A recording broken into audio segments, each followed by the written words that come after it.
welcome. Today's topic is Lessons from Wisdom 2.0. This was my second visit to the Wisdom 2.0 conference, and it was inspiring. There's a few things about it that I wanted to share.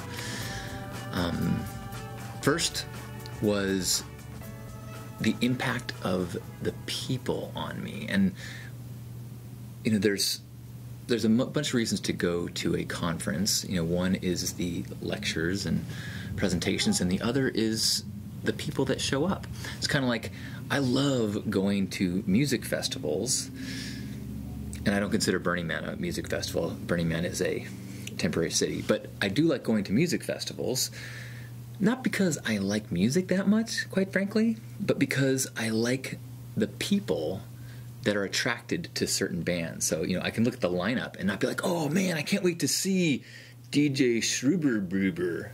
But if I see that DJ Schruber-Bruber on enough festivals that have the kind of vibe that I like, I go, oh, I bet awesome people that I want to meet and hug will come to see DJ Schruber-Bruber.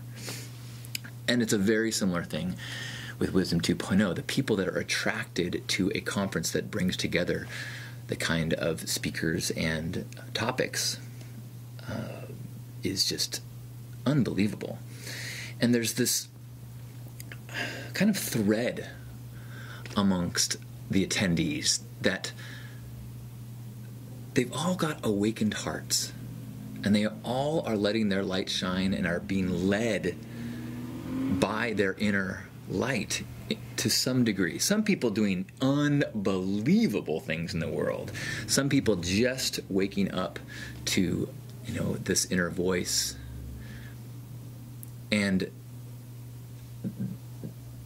the energy and the sensation of all of these people in that space is significant and inspiring and energizing. It's like there's all of these like energy sources around you that are tuned in, and it just makes your energy source kind of tune in.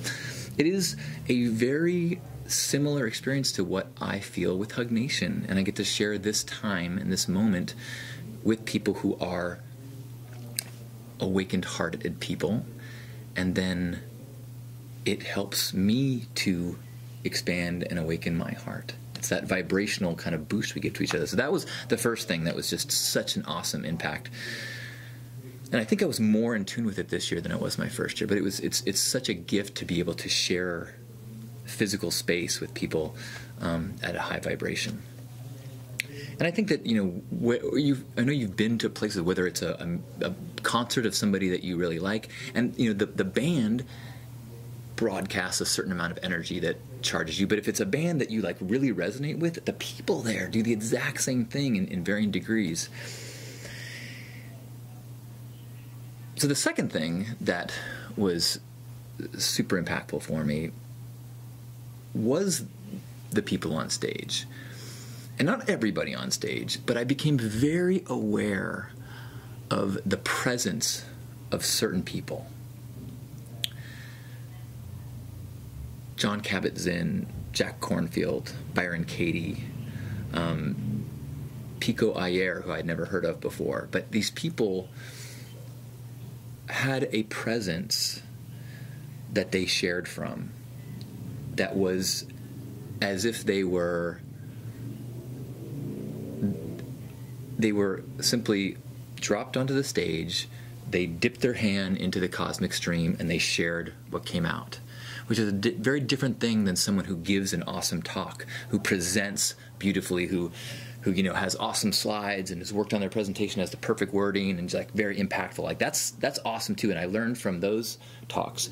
But there's a difference in experience of people who have that super powerful truth running through them. Like it reminded me actually a lot of being around my grandpa, where there is a benefit to just spending time next to someone in addition to whatever lessons and wisdom they share. And I think that's why, you know, there's such a tradition of people spending time with gurus, because of that true and real experience of someone's energy when you're in the presence of someone who has done incredible amounts of work and walked the walk for decades and decades, and the echoes of their grounding, the echoes of their heart, the echoes of that, you can just feel those ripples in the room.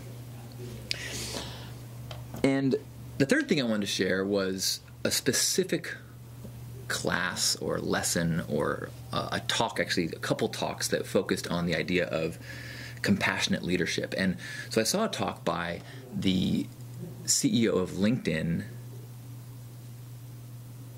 Jeff Weiner, and his Vice President for Leadership and Organizational Development, Fred Kofman. And Fred Kofman was one of those people that had that presence.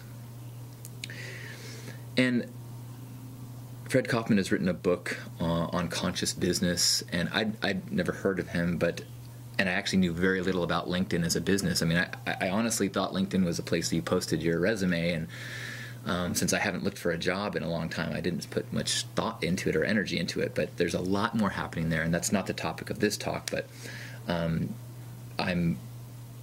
I didn't know it was such a significant effort with such a profound vision.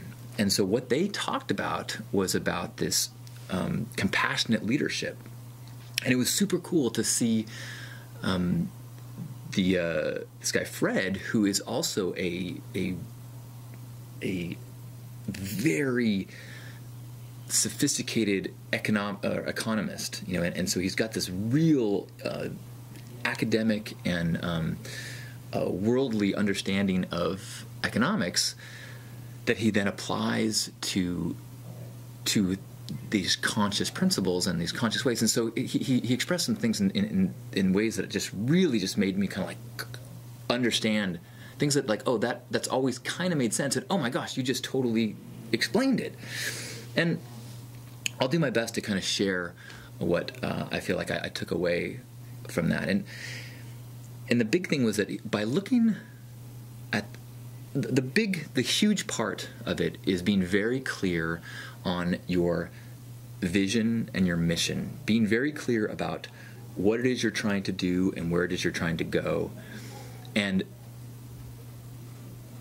using that clear vision, mission as the guiding light, as the rule book, as the thing that everyone then is of service to. So even the CEO, he doesn't say, follow me. He says, hey, to do the vision, here's what we need to do. So you're not following a person. There's a person who is in charge of articulating the vision. And it's that idea of trying to see that you have very clear vision, and then understanding that you have to look at the entire system. Because there are things that if you break it down and just look at a certain thing, you could think that you're doing the right thing, you could think you're doing a kind and compassionate thing, but in context of the whole, it is disruptive, it is unfair, it is does not serve the vision and everyone involved with it. He gave the example of, like, if you asked a soccer defender what his job was, he might say, I have to stop people from scoring goals. And Jeff said, no, actually, wait, is that right? Do I have the names right? Fred. And Fred said, no, everyone is on a team. That defender is on a team, and his job, and everyone's job on the team, is to help the team win. The mission and the vision of this organization, this team, is to win the game. And so that's your job. So that means that if the coach, because of certain circumstances, or you're down by whatever, and I don't know enough about sports to even create a fake scenario where you would have to leave the backfield and try to score. But that is a possibility. That would be your job in that moment. It's doing whatever is needed. to help the team, the company, realize its goals. And so I loved that twist. Like he had somebody in a follow-up session where someone asked, well, what do you do, or can you give an example of sometime when you've been at a crossroads and you've had to pick between, people or profits, and I keep struggling here, and Fred, he was like, well, that's a really hard question, or it's an impossible question to answer, because those are just, both of those things, people or profits, are both pieces of the equation to weigh as you're trying to realize the mission. So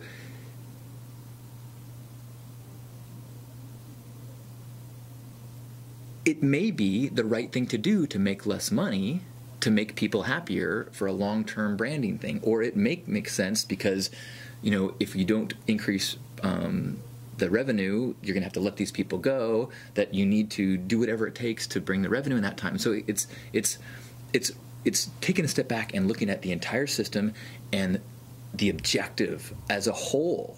And the other thing that he mentioned that, is have less experiences but makes sense is, as companies grow and you have these departments that, as becomes like little businesses in and of themselves, that they can become, they kept using the term silos, as they try to solve their objectives, but they may not be working for, or that may be at odds for the overall vision and mission. And it actually could be that because of the way it's set up, you can start to compete for the resources, because you're trying to get, you're trying to hit your deadlines and your numbers at the expense of other people's, because you're not motivated, or you don't have, you aren't fully in tune with what's going on. So you minimize the amount of goals scored, but in doing so, your team didn't score at all, so you lose. And I also really like that he used a soccer metaphor, because I always come back to soccer games as an example for me to kind of snap into the awareness of like, wait, okay, I'm caught up in the game. Life is a game. All the labels that I wear, my job title, my relationship status, all of these things are the colored jersey that I put on to go out into the world and have a blast and get a sweat and get passionate and try to, play the game. But when I get too freaked out, I always like to pull back and remember that it's a game. And I'm here as a human being to enjoy the game. But on a deep, deep level, who I truly am is not impacted by the outcome of that game. Now, what is impacted is how I play the game. Doesn't matter if you win or lose, how you play the game. What that means is that, yes, if I play in integrity, if I stretch myself, if I increase my skills, if I become a more team-based player, those things actually are a part of my true nature. Those expanding and learning and growing those parts does affect my true self. But the number of, the outcome of that actual game that we were playing, it's just to give us something to do and have fun. The success of a business, the success of a relationship. It's not, the success of those things is if you can do them in integrity.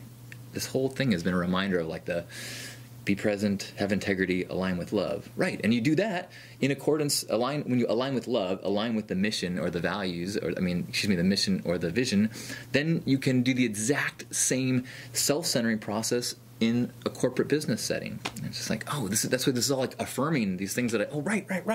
The other thing that kept coming to me was like, I was like, oh my gosh, this is exactly the kind of path and mental process that I've had to go through when I've had to do hard things as the leader of my Burning Man camp. Because there are times when people have serious conflicts, or people say, this person that is, wants to be part of this camp, or they make me uncomfortable, and or they've, we have a history, or so if they're going to be, it's such an intimate thing, the camp experience, especially the very family type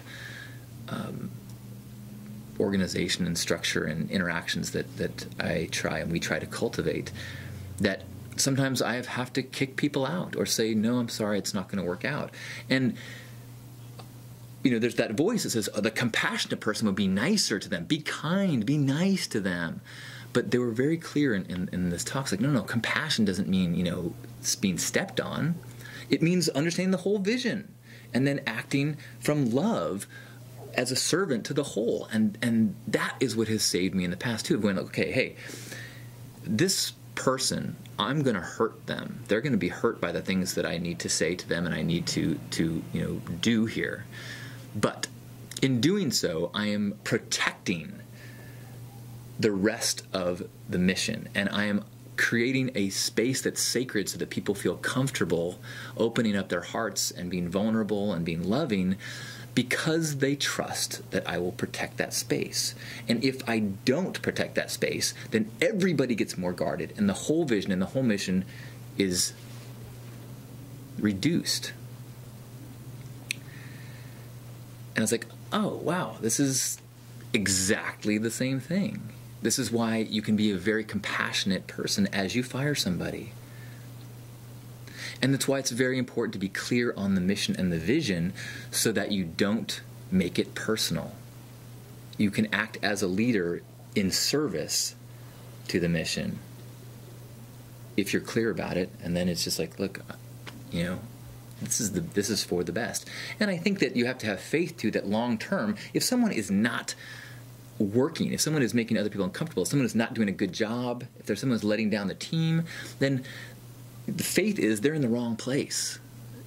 They're out of order, and by you making the hard decisions and stopping it and moving it and shaking it up so that they can get settled into another place in the system, they have the chance of them actually finding the right place that they're supposed to be.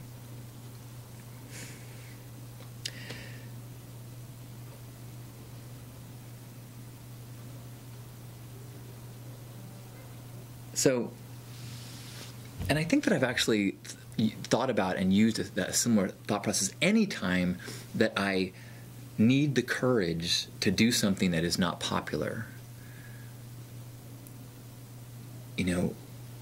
Or I need to do something that I know that people are going to react to, or I'm going to hear negative words, or I'm going to hear some judgment, or someone's going to say something that's going to,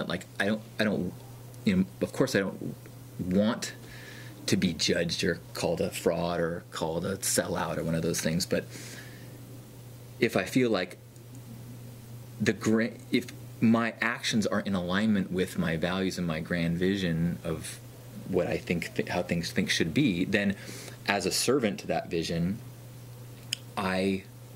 part of my duty and part of my job as a warrior in alignment with this loving act is to take the abuse or the judgment or whatever based on that act in alignment. And so I know that that's a place that is, once I hear them talk about it in this compassionate leadership way, it's like, right, that's even if it's not leading others, but kind of leading my own life, it can be a very similar process of leaning on the vision, leaning on the values, and being a servant.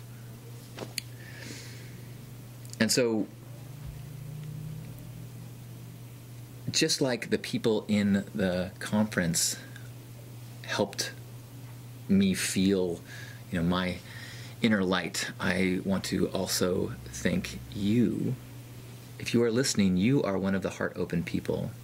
You are one of the ones who is learning to let your light shine and illuminate your path, and as you do so, illuminate others' paths. So thank you for who you are in the world, and for letting your leadership of your own life or for the people around you be done in a place of service.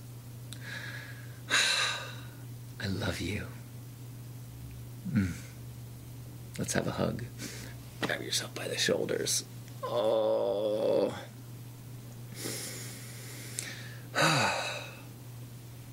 Appreciate this soccer player and all the roles it plays and the strong body, but know that it's how that you play the game, and when doing so, when you allow that inner light to shine through and act from a place of kindness and compassion and love, that is the true you. That is the you that gives you strength, that lights your path.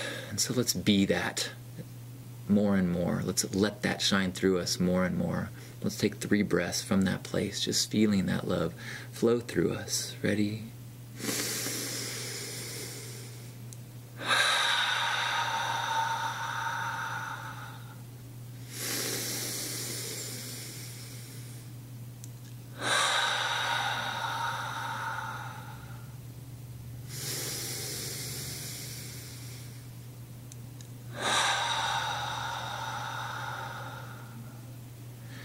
On behalf of Grandpa Caleb and all the Love Warriors, happy Hug Nation. Thank you. I love you.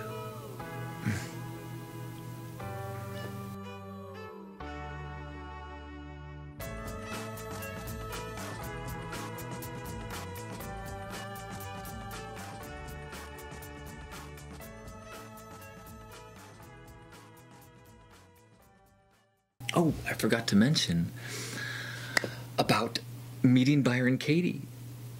So I went to see Byron Katie speak, and she was actually, I think, on the website last year and was not there. And she has impacted my life in a big way after Jacob Glass introduced me to her years ago, and she's just been profound. I have all these little like nuggets of things in my toolbox that are things from her, and I share them here, like man sitting in chair, that's hers.